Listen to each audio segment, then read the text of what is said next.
Кичке 9-нчы ярты эфирда Татарстан хәбәрләре программасының төп чыгарылышы студияда Фәнис Камал хәерле кич һәм булачак темалар хакында кыскача. Апас районында Бик Ватан сугышында һәлак булучылар истәлегенә ачылган һәйкәл ни өчен җимерелгән? Олар килә торганга хәзер бер минут килүчеләр юк. Сәбәпләрен Руслан Хусаинов ачыкларга тырышты. Су төбендә ниләр бар? Шул традиция булсын, кешеләр үзләре кисеннәр, пычратмасыннар, безне күлне сакласыннар. Казандагы иң матур күлләрнең берсен ничек чист тарттылар? Тулырак Айсу Нигъмәтҗанова. Бурычлы машина йөртүчеләргә ау. Казанда суд приставлары юлга чыгып, әҗәтле гражданнарны ачыклады. Кемнәр һәм ни өчен бурычларын кайтармаган?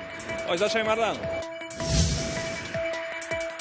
Төп максат алтын балык тоту түгел, аралашу. Рухлары белән көчле кешеләр ничек ял итә? Раилә Вәлиуллина күреп кайтты.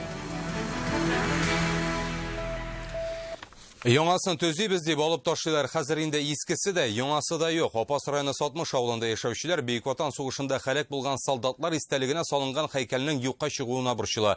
1967 елда эшләнгән монументны ел ярым элек тузып, коела башлагач сүтеп ташлаганнар. 78 фамилия язылган истәлек билгесен хәзер авыл халкы сагынып искә ала. Ни өчен 60лылар җиңү көнендә һәйкәлгә килүдән мәхрүм? Апас районыннан Руслан Хөснетдинов. Элекке вакытта безнең һәйкәл менә шушы урында торады, сугыштан кайтмаучыларга һәйкәл. Менә хәзерге вакытта шушында. 1967 елда ачылган һәйкәл урыны инде ел ярым буш. Ул башта ишлә башлаяннары авылны ямсезләп тора дип сүтеп аталар. 60 авылында Бик Ватан сугышында һәлак булучылар истәлегенә ачылган монументның нәкъ шушы өлеше генә сакланып калган. Ул нәкъ авылның уртасында урнашкан һәм биредә яшәүчеләрне көн саен менә шушы күренеш каршы ала. Монументта металлдан солдат сынында ясаган була, анысын мәдәният йортына кертеп куйганнар, ләкин бүген аны бина эчендә күпме генә эзләсәләр дә таба алмадылар.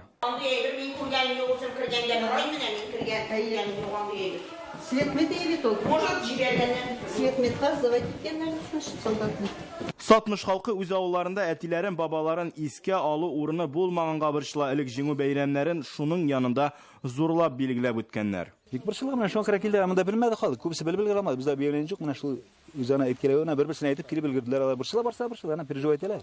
Яным мондагы һәйкәл балаларны хәзерге яшь буын тәрбияләү өчен дә бик кирәкле әйбер инде. Менә минем үземнең әтием 41 елда китеп, 43 елда сугыштан Җыламай, аяксыз кис кайттың. Аяк белән, таяк белән.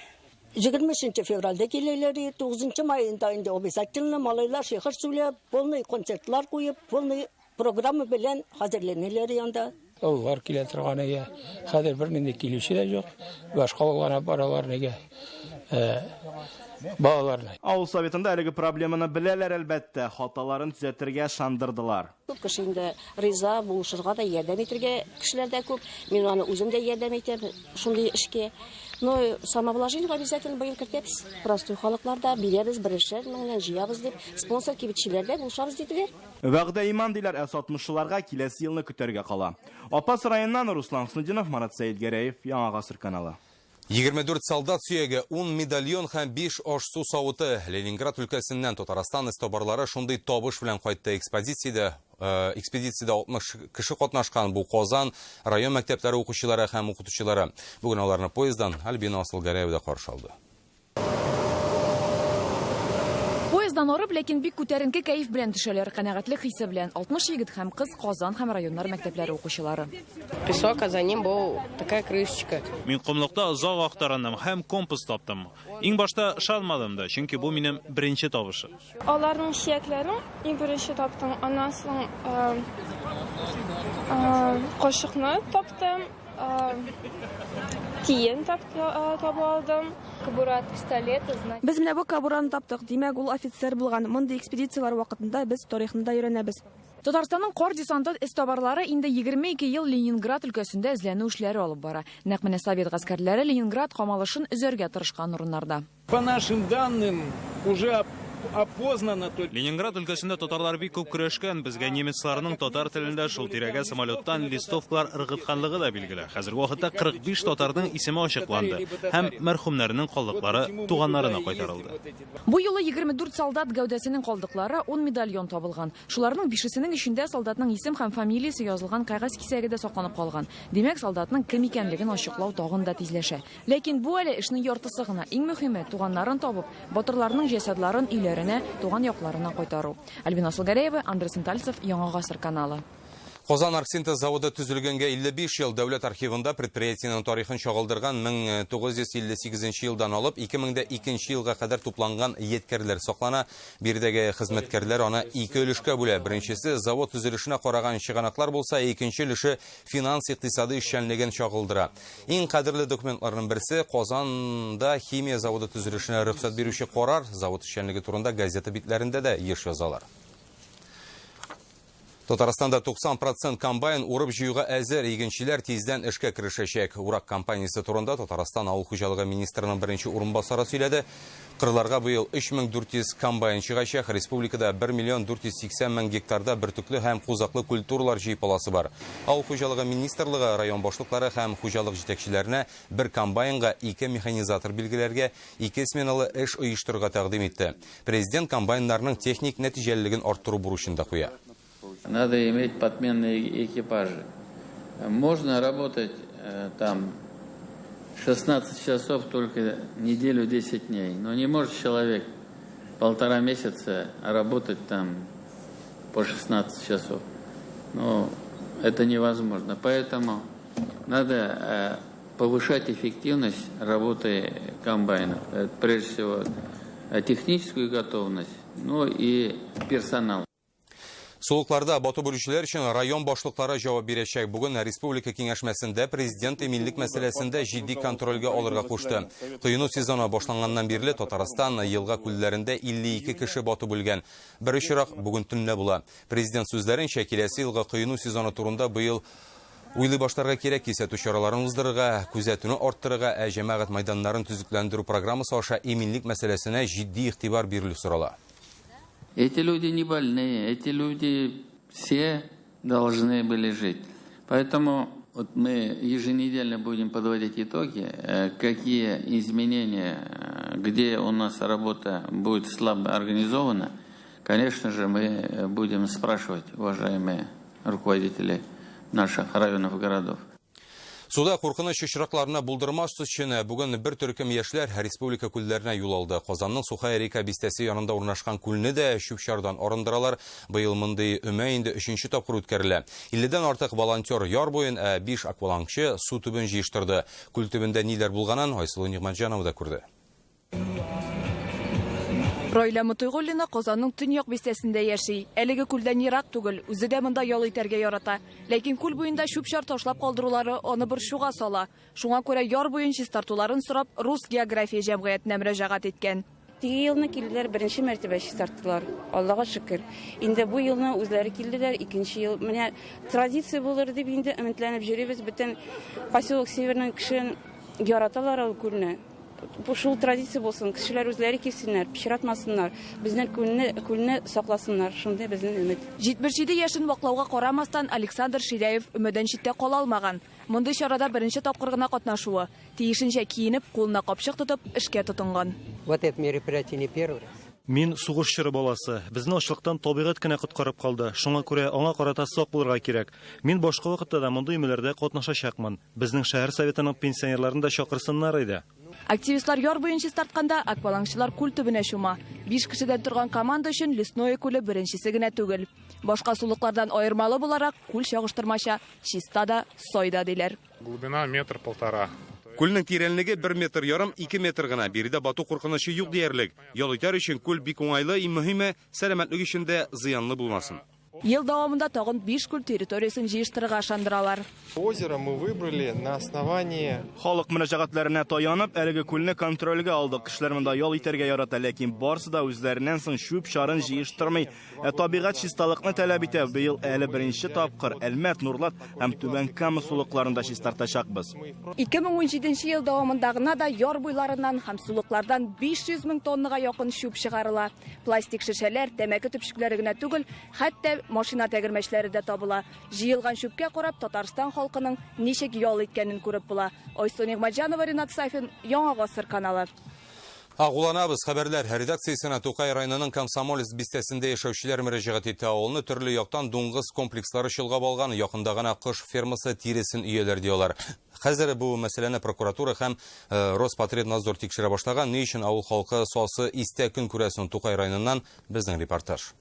Утром пахнет, вечером пахнет, дышать нечем. Комсомолец бистәсе урамнары буш диярлек сирәк кенә машиналар уза. Монда яшәүчеләр тышка бик кирәк булганда гына чыга икән. Бекон фермасын төзеделәр, ләкин чистарту җиһазларын тиешенчә урнаштырмадылар. Төнле өйдә тәрәзәләрне ачарлык түгел, әгәр ачык калдырсаң, иртән уянганда үзеңне дуңгыз оясында кебек хис итәсең. Сасы ис проблеманың башы гына авыл янында урнашкан 2 дуңгыз комплексы аркасында авыручылар саны артты дип зарланалар. Бездә яман шиш авырулары төрле йогышлы чирләр белән авыру очраклары артты. Юлдә бәрәңге шиңә һәм караңгылана башлый. Яшеллек тә бу искә чыдый алмый. Бөтен проблема да чистарту насосларында ди халык. Янәсе алар тыгылса, дуңгыз калдыклары мондагы инешкә, аннан кырларга агып чыга. Насосы качают с отстойников сюда, жижу. Монда чистартылмаган пычраклар җыела, бу һәрдаим дәвам итә. Бу кырлар ел сайын дуңгыз эшкәрткән калдыклар белән тула.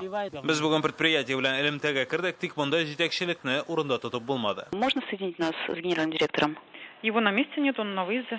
Хәзер бу хәлне экологлар тикшерә башлаган. Возбуждено административное расследование. Административ эш ачтык, мониторинг үткәрелде, фотога төшереп теркәлде. Хәзер туфрак һәм суны анализлыйбыз. Халык мөрәҗәгатенә прокуратура белән Роспотребнадзор җавап биргән. Алар махсус комиссия төзеп, иснең чыганагын ачыклаячак. Түбән Кама районыннан Айза Шаймарданов, Яңа Гасыр каналы. Трамвайда кыйммәтле транспортка әйләнә. Түбән Камада билет хакы артачак. Бүген бу хакта шәһәрнең электр транспорты предприятиесендә хәбәр иттеләр. Бүген бәя 20 сум булса, 1 августтан ул 22-гә җитәчәк. Соңгы тапкыр трамвайга бәяне 2016 елда арттырган булалар. Техника ремонтына күп акча тотыла ди җитәкчелек. Шәһәрдә яңа трамвай линиясе дә ачылачак. Ул көньяк маршрут дип аталып, каланың яңа микрорайоннары аша узачак. Суд приставлары ауга чыкты. Казанның Горький шоссесында алар камера аша бурычлы машина йөртүчеләрне туктатып, әҗәтләрен кайтартты. Бу нәтиҗәле чара ди суд приставлары вәкилләре. Узган ел гына да Татарстанда камера аша юлларда туктатылган намуссыз гражданнардан 30 миллион сум акча кайтартылган. Гражданнар нинди очракта бурычларын кайтармавы турында Айза Шаймарданов материалы. Әлеге камераны суд приставлары кизү торган урыннан постан 400-500 метрга алдан урнаштылар һәм бу бердә юкка түгел, чөнки нәкъ шушы камера машина номерларын сканлаша үткәрә һәм гражданнарның бурычы булу-булмавын ачыклый. Әгәр дә шундый очрак килеп чыкса, мондагы хезмәткәр постка хәбәр итә һәм инде намуссыз машина йөртүчене ана теге ноктада туктаталар. Камераны урнаштыруга беренче бурычлы озак көттермәде. Hyundai микроавтобус S467. Шул рәвешле постта бер артлы бурычлы гражданнарны туктата тордылар. Менә бу ханымның әҗәте 5000 сумнан арткан. Вы не знали об этих штрафах? Вам эти штрафы в данный момент надо оплатить. Вы можете прямо сейчас оплатить. Тогда мы аресты мы составляем. Денег нет, вот на карте, если есть, оплатим. Бәхеткә ханымның картасында акчасы булды, аны шундук пристав вәкилләре салдырып та алды. Если же у человека нет возможности... Әгәр кешенең штрафны түләргә мөмкинлеге юк һәм бурычы 10 мең сумнан артып киткән икән, без милкенә арест салабыз. Азрак сума булса, түләү сорауын билгелибез. Приставлар камерасы объективына 10-дән артык бурычлы граждан ләкте. Машиналарның бер өлеше юридик зат исемендә. Ә монысы республика клиник хастаханәсе машинасын йөртүче булып чыкты. Госмашина я вообще второй день на ней сел. Юлларда бурычлы машина йөртүчеләрне Татарстанда инде 2013 елдан бирле ачыклыйлар. Бу нәтиҗәле чара ди приставлар. Сыскана задолженностей на сумму свыше 30 миллионов рублей. Юл приставы чарасы кысаларында 2013 елда Татарстанда бурычлы гражданнар 30 миллион сум кайтарды, 75 очракта милкенә арест салынды. Хәзер Татарстанда юл чатында бурычлы машина йөртүчеләрне ачыклый торган 16 аппарат бар. Әҗәтлеләргә ау дәвам итәчәк. Айза Шаймарданов, Амир Залишев, Яңа Гасыр каналы. Сез Татарстан хәбәрләре программасын карыйсыз алдағы минутларда. Татар халкының язмышы үз язмышыннан да мөһимрәк. Әдәп әхлакый якны аксаттырмый торган дуын әзерләргә кирәк кызым. 80 яшын тутырган Альмира Әдиятуллина бу көннәрдә нинди хыяллар белән янып йөри? Уй фикерләре белән Чулпан Касыймов уртаклашты. Үткән һәм бүгенге Шатыртау итәгендә Төрек фольклор фестивале кемнәрне берләштерде? Республиканың иң биек ноктасыннан Филиза Хамидуллина. Казанда эшче һөнәрләр буенча дөнья чемпионатына әзерләнгәндә проблемалар юк. Моның хакында бүгін Рөстәм Миннеханов WorldSkills International президенты Саймон Бартли белән очрашуда белдерде. Президент Татарстанда WorldSkills стандартлары буенча укыту, чемпионат уздыруга инфраструктура әзерлеге турында сөйләде. Үз чиратында Саймон Бартли эшләнгән эшнең күләменнән шаккатуын әйтте. Исегезгә төшерик, эшче һөнәрләр чемпионаты Казанда киләсе елның августында узачак. Татарстанга 60 илдән 1400 катнашучы килер дип көтелә. Алар 50 төрле һөнәр буенча ярышачаклар. Дөнья чемпионаты тарихта иң яхшысы. Бу хакта бүген Халыкара футбол федерациясе президенты Джани Инфантино белдерде. Кабатланмас дөнья чемпионаты бу. Берничә ел элек мин бу чемпионат тарихта иң яхшысы булачак дигән идем. Бүген мин моны тулы ышаныч белән тагын бер кат кабатлыйм, диде Инфантино. Чемпионат вакытында Казанга 300 меңнән артык җанатар килгән, 58% Россиядән, 42% чит илләрдән. Бүген Татарстанның туризм буенча дәүләт комитеты мундиалга кайбер нәтиҗә дә ясады. Бу көннәрдә туристлар Казанда 18 миллиард сумга якын акча калдыра. Россия буенча бөтен дөнья туристлык оешмасы делегатлары чемпионатка нәтиҗә ясап, аны уңай бәяләде. Бу туризмны үстерүдә этәргеч булачак дип ассызыклыйлар. 3нче урын өчен узачак матчны да карарга җыйналар. Казан чемпионат узучы шәһәрләр арасында мәгълүмат чараларында иң күп искә алынучы калалар исемлегенә кергән. Мондый мәгълүматны Scan Interfax компаниясе җиткерә. Алар басылып чыккан 200 меңнән артык материалны анализлый. Шуның 22 меңе Казан турында. Татарстан башкаласы 4нче урынны яулый. Беренчеләр рәтендә Мәскәү, Санкт-Петербург, Сочи, Казан турында Франциянең экс-президенты Николя Саркози килгәч күп язалар. Ул Франция-Австралия уенын тамаша кыла, шулай ук Рөстәм Миннеханов белән Кремльдә йөри. Дөнья чемпионаты татар матбугатында ничек яктыртыла? Милли спорт журналистикасы ни хәлдә? Бу хакта матбугат конференциясендә фикер алыштылар. Казанда һәм Россиядә зур спорт вакыйгаларын тиешле дәрәҗәдә яктырту һәм аудиториягә кызыклы җиткерү юлларын эзлиләр. Мөхәррирләр, тел белгечләре, белем йортлары гына түгел, яшь спорт журналистлары җитмәү мәсьәләсе дә кузгатылды. Айрым юнәлеш буенча кадрлар әзерләү шулай ук актуаль. Дөнья чемпионаты төгәлләнгәннән соң милли спорт журналистикасын үстерү хакында да фикерләр яңгырады. Башка яңалыкларга Казанда яшәүче Калябиннар игелекле кешеләрдән ярдәм көтә. Гаилә башлыгы Станислав 4нче ел онкология белән көрәшә, әмма өметне югалтмыйлар. Израильдә дәвалану курсы узарга чакырганнар. Кыен хәлдә калган гаиләгә ничек ярдәм итеп була? Әйдәгез, бергәләп булышыйк. Давай, жесем. Бергә уйныйлар, үй эшләрен башкаралар. Станислав Калябин 2 бала атасы, хәзер аңа яшәргә гаиләсе көч бирә. Да, руки опускались, думал, все уже. Когда сумму узнал, тем более на лечение. Барысы да 4 ел элек башына Станислав план буенча флюорография үтә, шиш табалар. Узак кына дәвалану курслары уза, аннары тернәкләндерү шир шигенде дип уйлыйлар. Расслабился, перестал ходить. Я 2 раза ходил и на ПЭТ, перестал ходить, потому что ничего не было, не ожидали даже. Станиславка Израиль табиблары ярдәм итәргә ышандырган. Моның өчен дәвалану үтәргә кирәк, әмма Калябиннарның Израильгә бару мөмкинлеге юк. Дәвала узу 3 миллион сум, тик бу сумманы гаилә үзе генә җыя алмый. Татарстанның берничә гаиләсенә телевизор караучылар инде ярдәм итәргә өлгерде. Мисал өчен, 1 ай элек Арина Васильева турында сюжет эфирга чыкканнан соң гаилә операциягә әзерләнә башлады. Әккама Тамагы районында янгында зыян күргән Әскәровлар үзләренә яңа торак сатып алу бәхетенә иреште. Изгелек эштә суга сал, кеше белмәсә балык белер ди татар халкы. Калябиннарда яхшы кешеләрдән ярдәм көтә. Акча күчерү өчен счет номерын экраннардан күрә аласыз. Руслан Хсындинов, Марат Сәйдгәрәев, Яңа Гасыр каналы. Балык кап яр өстендә ялтырап ят. Бүген физик мөмкинлеге чикле кешеләр гаиләләре белән бергәләп Лаеш районында балык тоталар. Рухи көч дип аталучы инвалидларның хукукларын һәм мәнфәгатьләрен яклаучы оешма әгъзалары коляскада утыруларына карамастан актив тормыш алып баралар. Көчле рухлы кешеләр ничек ял иткәнен Раилә Вәлиуллина күреп кайтты. Лаештагы балык үрчетү хуҗалыгына килүчеләрнең берсе Николай Гаранинның сәламәтлеге 6 яшендә какшый. Август айында суда куенып салкын тидергән, умыртка баганасына зыян килә. Хәзер инде 50 яшенә җитсә дә кул кушырып утырмый. Бүген дә балыкның иң күп тотучыларының берсе Николай иде. Ломал раз в неделю. Кечкенә чагымда коляскамны атна саен вата идем, чөнки тизлекне яратам, тауларга менәм. Балык тотуга мәхәббәт тә яшьтән үк. Бер утыруда 50дән артык балык тотканым бар. Шир китә, гадәт китми. Балык тотуга мәхәббәт әле дә сүнмәде. Зөя буйлары Болгар, Алабуга районы һәм республиканың тагын бик күп матур шәһәрләре. Рухи көч оешмасы әгъзалары бер урында гына утырырга яратмый. Елга берничә тапкыр сәяхәт кылалар. Шунда җыйган көч ел дәвамына яшәргә ярдәм итә диләр. Бүген менә Лаеш районының балык үрчетү хуҗалыгына килгәннәр. Әмма төп максатлары балык тоту түгел, ә аралашу. Шундый гаиләләр инвалид яши торган. 10 ел, 20 ел 5нче каттан төшә алмыйлар. И менә монда чарага чыгу алар өчен бәйрәмнең бәйрәме инде, әлхәмдүлилләh.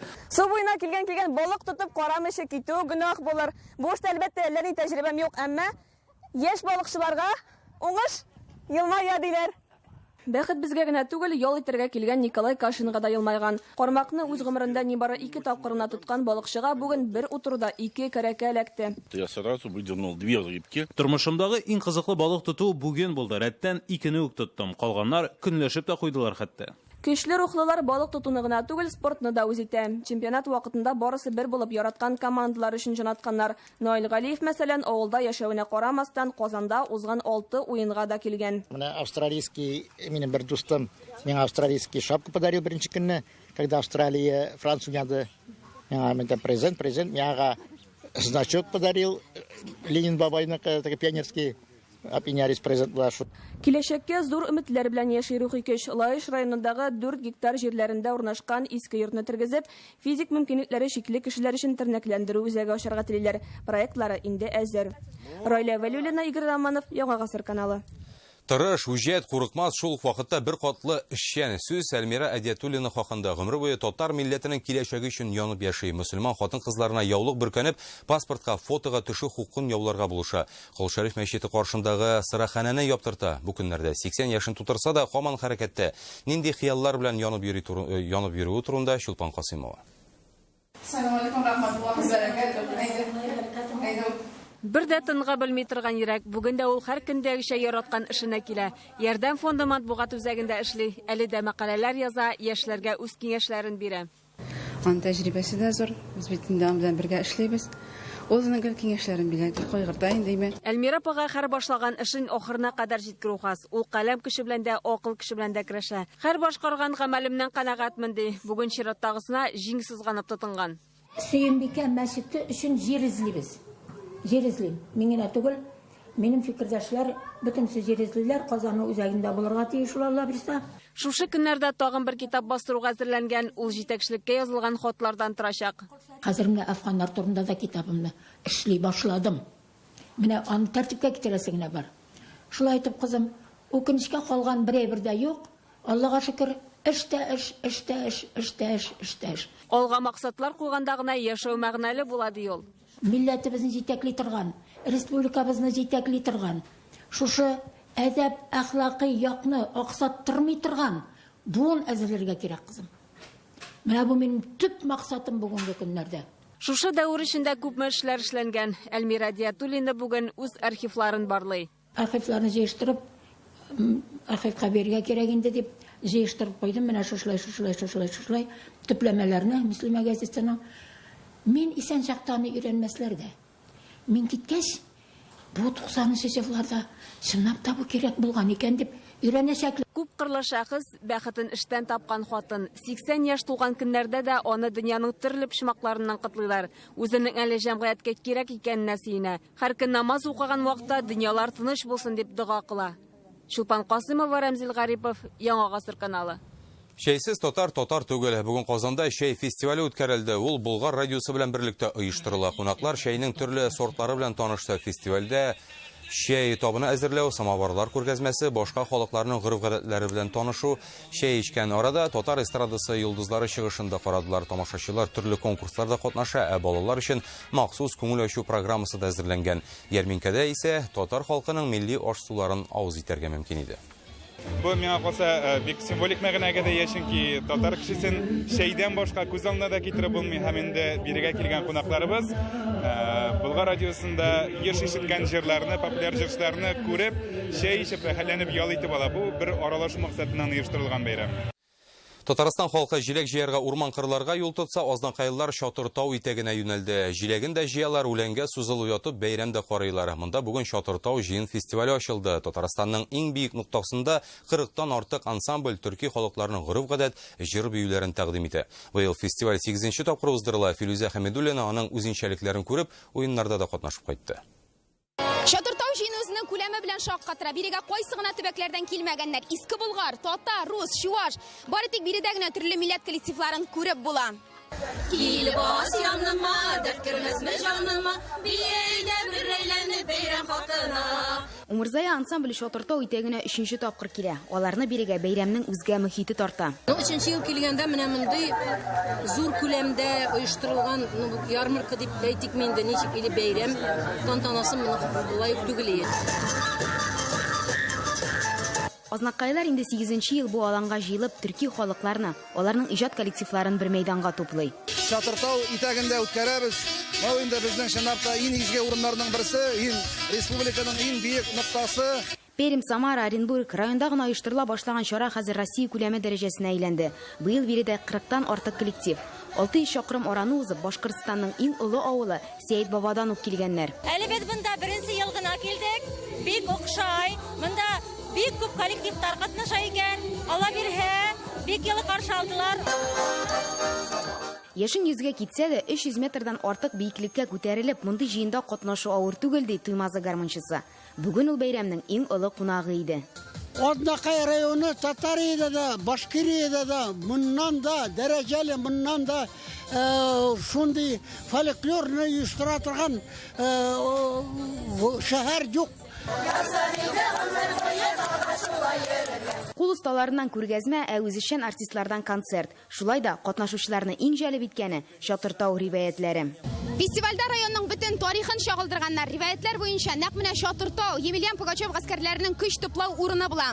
18нче гасырда биредә академик Петр Паллас сәяхәт кыла. Чатыртау итәгенә бүген 1000-нән артык кеше җыелды. Алар бу якларның бай тарихын һәм гүзәл бизәкләрен белеп китте. Азнакай районыннан Филүзә Хәмидуллина, Ирек Хәбибуллин, Яңа гасыр каналы. Бүгенге менә шулар иде. Сәламәт булыгыз.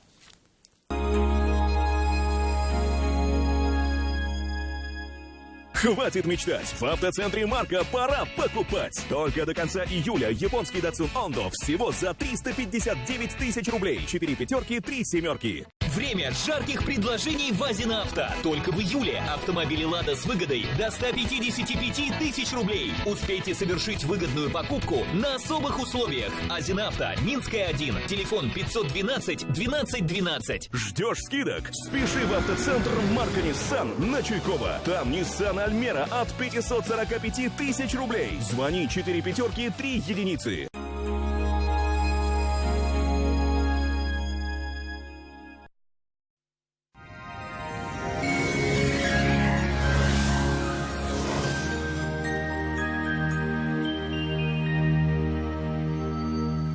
Исәнмесез, хөрмәтле телевизор караучылар, эфир үзешен һава торышы белән дәвам итә.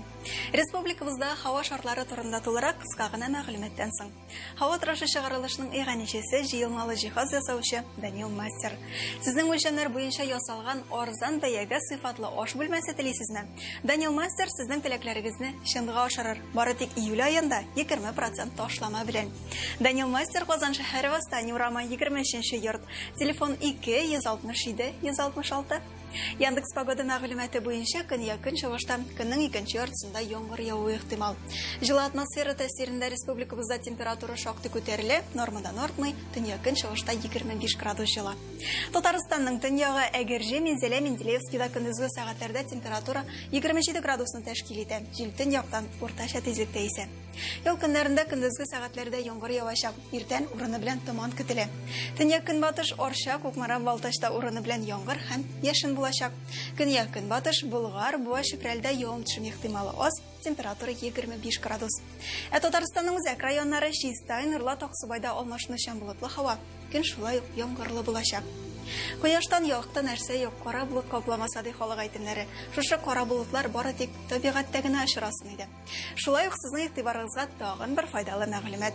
Росбанк Societe Generale берлеге дөнья күләм дәрәҗәдәге Россия банкы. Премиальный пакеты ул акчаларны кулай шартларда урнаштырып, уңайлы һәм югары хезмәт күрсәтүне тәэмин итә. Башкалабыз Казанда яңгыр явачак. Температура 25 градуска кадәр. Төньяк көнчыгыштан талган җил. Атмосфера басымы төркемеш баганасының 749 мм тәшкил итә. Һаваның чагыштырма чыдамлылыгы 73%. Җирнең магнит кыры тыныч. Бүгенге һава торышы турында менә шулар. Сезнең белән мин Ләйсән Шәрифуллина идем. Күңелле ял көннәре телим сезгә. Сау булыгыз.